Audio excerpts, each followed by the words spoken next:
Assalamualaikum warahmatullahi wabarakatuh. Kami dari kelompok 12 kelas RPLB akan mempresentasikan tugas manajemen proyek 2 dengan dosen pengampu Bu Sri Rezeki Chandra yang beranggotakan Priska Adriani sebagai rancangan objek oriented, saya Muhammad Ihsan Setiawan sebagai database, Muhammad Fadila Putra sebagai skenario system and workflow business, Fadilah Jamil sebagai layout system dan interface dengan kaidah IMK, dan Giver Januar Abdillah sebagai programming.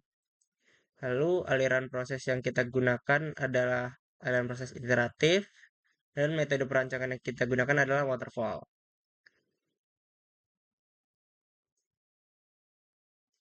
Selanjutnya, saya akan menjelaskan tentang estimasi pelaksanaan proyek pembuatan RPL. 1. Komunikasi durasinya 2 hari dari 19 Maret sampai 20 Maret. Perencanaan yaitu 52 hari dari 20 Maret sampai 11 Mei. Selanjutnya, programming dari selama 2 bulan dari 10 Mei sampai 10 Juli. Lalu ada testing program, yaitu selama 25 hari dari 16 Juni sampai 10 Juli. Yang terakhir ada dokumentasi selama 2 hari, 9 sampai 10 Juli. Yang terakhir ada maintenance, yaitu 1 hari, 10 Juli sampai 10 Juli. Selanjutnya saya akan menjelaskan tujuan perencanaan proyek. Meningkatkan efisiensi proses penyewaan alat camping dengan mengurangi ketergantungan pada pencatatan manual, mempercepat proses pencatatan transaksi, penyewaan, dan pengembalian, menyediakan data real-time terkait ketersediaan alat camping bagi pelanggan dan admin, lalu meminimalisasi kesalahan dalam proses administrasi, stok alat, dan pelaporan transaksi. Yang terakhir, memberikan kemudahan bagi pelanggan dalam melakukan reservasi dan melihat status pemesanan secara daring. Lalu sumber daya pelaksanaan proyek. 1. Sumber daya manusia, manajer senior, GIPAR, sistem penyewaan alat camping, ketua kelompok, bertanggung jawab membuat latar belakang masalah. Lalu di sini ada manajer teknik yang berisi Putra, Padil, Priska, proyeknya interface perancang.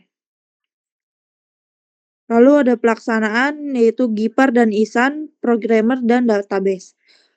Ada pelanggan, customer, toko penyewaan. Pemakaian akhir yaitu kasir, toko penyewaan, dan customer. Lalu ada sumber daya perangkat keras. Laptop atau PC untuk pengembangan sistem. Handphone untuk komunikasi melalui Gmeet, Wi-Fi, dan kuota untuk mengakses internet. Lalu yang terakhir sumber daya perangkat lunak.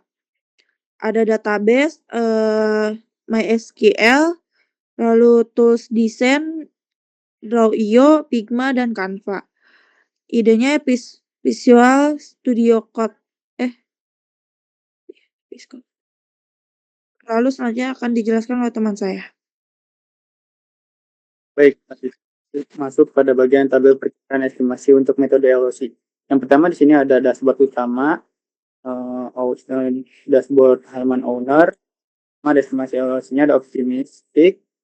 Optimistiknya itu 140, aslinya 88, pesimistiknya 65. Kemudian FI-nya dihitung, optimistik ditambah 4. Optimistik dibagi 6 yang hasilnya 94.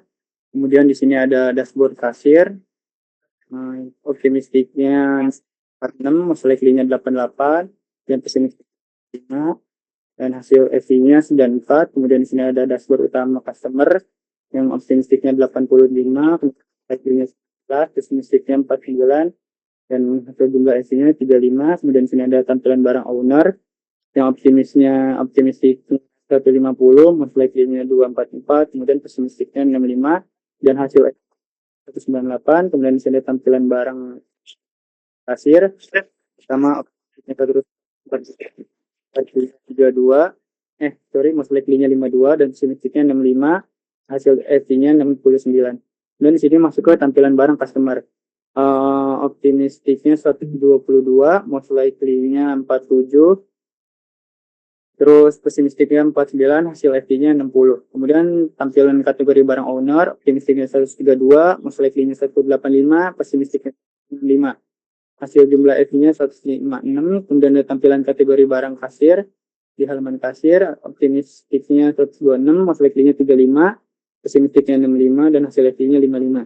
Kemudian masuk ke tampilan barang tampilan booking di halaman owner, optimistiknya 130, most likely-nya 65, pesimistiknya 65, kemudian hasil FV-nya 76. Setelah itu masuk ke halaman booking di bagian kasir, optimistiknya 126, most likely-nya 35, pesimistiknya 65, hasil FV-nya 55. Lanjut tampilan booking di halaman customer, optimistiknya 201, most likely-nya 128, pesimistiknya 149, dan hasil FV-nya 127. Dan masuk di tampilan penyewaan owner, optimistiknya 138, most likely-nya 79, pesimistiknya 65, hasil FV-nya 86. Lanjut masuk ke tampilan penyewaan halaman kasir. Optimistiknya 138, most likely-nya 83, pesimistiknya 65, dan hasil FV-nya 89. Masuk di tampilan halaman penyewaan customer, optimistiknya 203, most likely-nya 134, pesimistiknya 49, dan hasil FV-nya 131. Dan masuk ke tampilan pengembalian owner, optimistiknya 130, most likely-nya 39, dan pesimistiknya 65, hasil FV-nya 58. Kemudian masuk ke tampilan pengembalian halaman kasir, 137, most likely-nya 261, pesimistiknya 65, dan hasil FV-nya 208. Kemudian masuk ke tampilan pengembalian customer, optimistiknya 118, most likely-nya 49, pesimistiknya 49, dan hasil FV-nya 60. Masuk di tampilan denda halaman owner, optimistiknya 132, most likely-nya 182, pesimistiknya 65, dan hasil itu 154. Kemudian masuk di tampilan 22, maksudnya 135, 65, 35, 54. Kemudian yang terakhir ada tampilan denda di halaman customer, optimistiknya 119, most likely-nya 48, pesimistiknya 49, dan hasil FV-nya 60.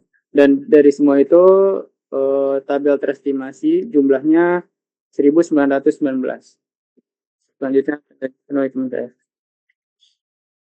Oke, selanjutnya ada perhitungan estimasi biaya LOC dan upah karyawan.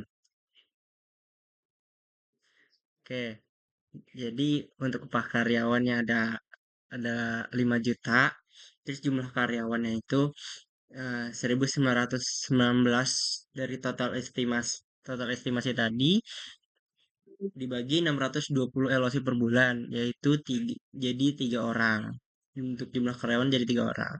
Estimasi biaya proyek berdasarkan LOC itu 1919 LOC dikali 5.000, yaitu 9.595.000. Dan untuk estimasi biaya proyek berdasarkan upah adalah 3 orang dikali 5 juta, yaitu 15 juta. Selanjutnya akan dijelaskan oleh teman saya. Selanjutnya di sini ada tabel dekomposisi. Yang pertama di sini ada fungsi-fungsi bisnis, area bisnis. Fungsi-fungsi bisnis yang pertama adalah pengolahan supplier, pengolahan barang sewa, pengolahan kategori barang, pengolahan stok barang. Lalu area bisnisnya owner. Yang kedua fungsi-fungsi bisnis, penginputan data customer. Lalu area bisnisnya owner. Yang ketiga, fungsi-fungsi bisnisnya penginputan transaksi, mencetak struk, penginputan pengembalian, lalu area bisnisnya kasir. Lalu fungsi-fungsi bisnis laporan penyewaan, laporan pengembalian, lalu area bisnisnya owner, fungsi-fungsi bisnis, melihat riwayat penyewaan, area bisnisnya owner, kasir, dan customer. Selanjutnya ada analisa pasar berdasarkan mockup. Yang pertama ada rekam aktivitas admin. Sistem mencatat semua aktivitas admin, seperti menambahkan, mengubah atau menghapus data pada kategori alat camping, data pelanggan, transaksi, penyewaan, dan pengembalian alat. Sebagai contoh, admin menambahkan data tenda kapasitas 5 orang 65.000 per hari dan memperbarui data pelanggan atas nama Dedi Gunawan. Data ini sangat penting untuk audit operasional dan pengawasan internet. Yang kedua ada analisis fitur yang paling digunakan. Sistem dapat mencatat frekuensi penggunaan fitur seperti data alat camping, transaksi penyewaan, dan pengembalian alat, seperti alat serta waktu aksesnya, seperti sore atau akhir pekan. Tujuannya adalah untuk mengetahui fitur admin yang paling disukai dan jam kerja paling sibuk, sehingga sistem dapat disukai dengan kebiasaan pengguna. Yang ketiga ada kesesuaian dengan tren pasar lokal. Alat yang paling sering disewa seperti matras, nesting, set, dan tenda didefinisikan melalui analisis data pelanggan dan riwayat penyewaan. Hasil ini membantu manajemen menyesuaikan stok dengan tren pasar lokal, seperti saat musim liburan atau ada acara luar ruangan di wilayah tertentu. Yang keempat ada perbandingan aktivitas dengan pola UMKM outdoor. Profil pelanggan dan aktivitas toko dibandingkan dengan tren operasi bisnis UMKM penyewaan alat outdoor di daerah tersebut. Tujuan dari analisis ini adalah untuk mengetahui apakah sistem penyewaan sudah memenuhi praktik umum di lapangan atau mungkin memerlukan perubahan sistem deposit, fitur rating pelanggan, atau format kontrak digital. Yang kelima ada efisiensi dibandingkan metode manual. Analisis membandingkan waktu dan kompleksitas pencatatan penyewaan alat secara manual, contohnya di dalam buku tulis dengan aplikasi. Apakah sistem digital benar-benar mempercepat dan menyederhanakan pekerjaan administrasi akan ditunjukkan oleh evaluasi ini. Yang keenam ada potensi pengembangan fitur tambahan. Sistem dapat diperluas dengan fitur tambahan berdasarkan perilaku penggunaan admin seperti cetak faktur, PDF, atau Excel. Verifikasi otomatis alat tentang waktu pengembalian, sistem deposit, dan denda otomatis atau integrasi GPS untuk memantau alat sewa bernilai tinggi.